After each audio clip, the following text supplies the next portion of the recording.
then and the last question would be where do you see? We put 2 years' time as a question. I think 2 years is too far in advance. I think what would you like to see the bridging marketplace be, or where do you think the bridging marketplace will be maybe this time next year, or the back end of points on our rights again. Yeah.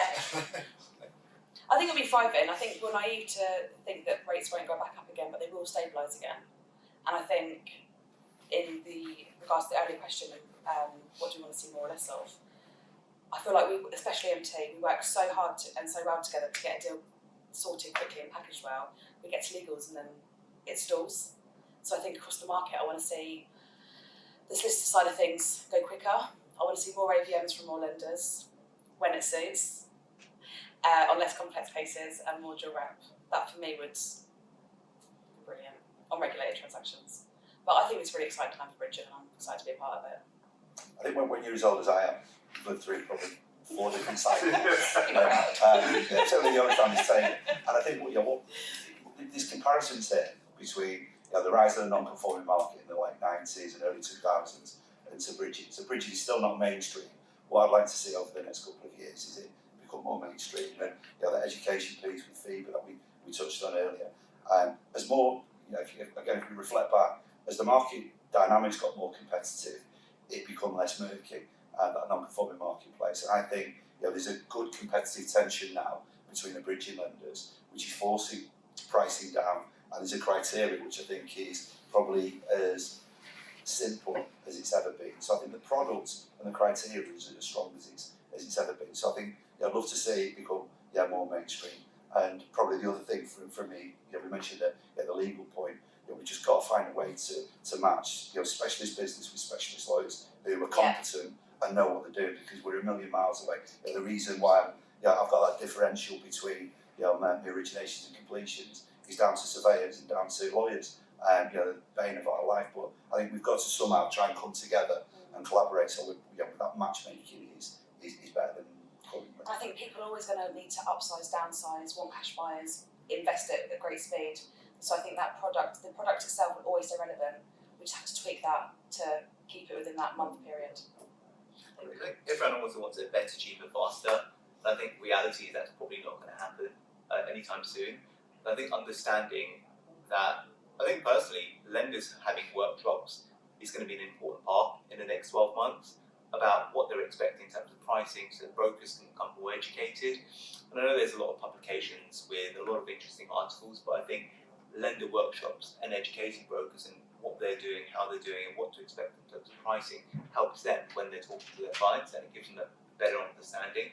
So I think that's going to be really, really important. I think if we're going to make it faster, tech's going to have to play a big part in that, and it's going to be really interesting over the next 12, 24 months to see how tech is actually integrated with our industry, how genuine that really feels. Because if we look at biometric IDs, for example, if a lender does one, the solicitor's got to do one, but what's the point in having done 2? Why can't they just use 1?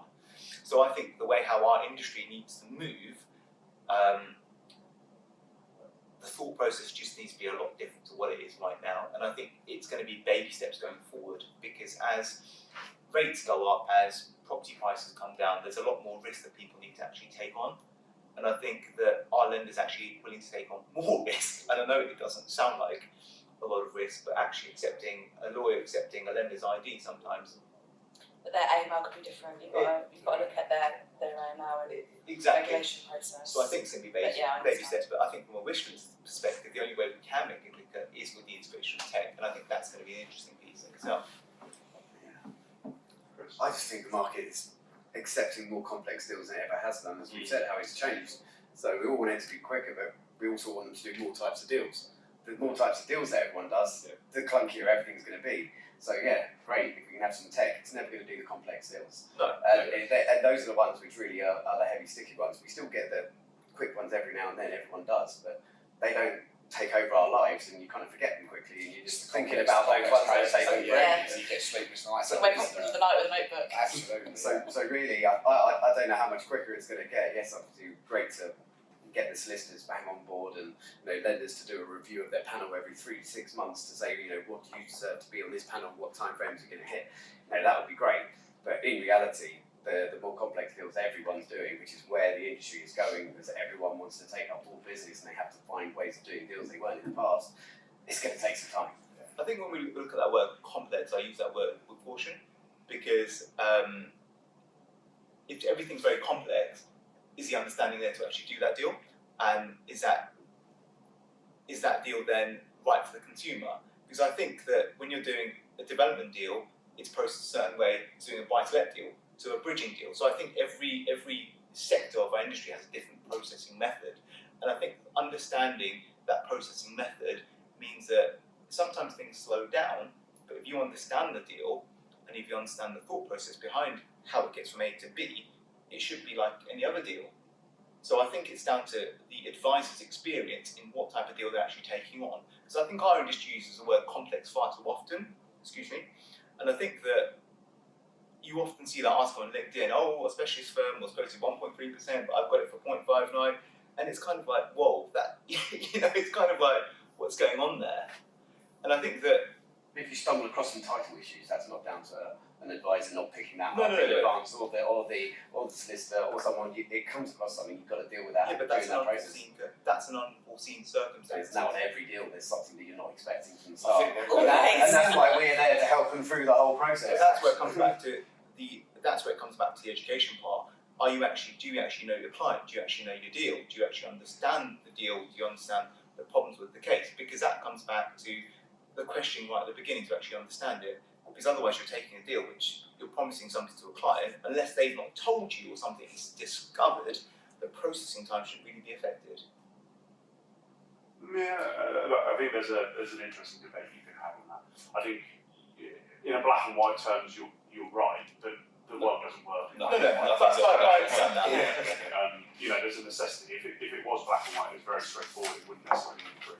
I think one thing's for sure, we're going to see more and more customers who fall outside of the traditional methods of funding, which is good for us. And technology we use as an enabler, we use it as a way of eliminating duplication, but we don't have it replacing what we do. And look, I've got a 25-year-old, 23-year-old, 21-year-old, and there's nothing more important than them receiving financial advice when it comes to making the biggest decision of their life. So I'm passionate. My why is I want consumers to be informed by people around this table so they can make good decisions. Yeah, I think that's something I'd like to see, is just a bigger educational piece in terms of the misconceptions around bridging, and ultimately, our people have more education on what bridging can actually do.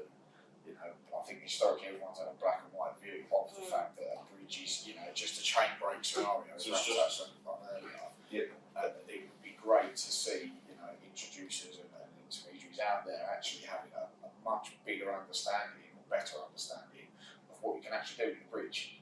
I.e., it isn't just a loan of last resort type scenario, as Chris mentioned earlier. The refurbs. I'm going back to your point. I think I still use a mortgage broker. I've been in the financial industry for 20 plus years.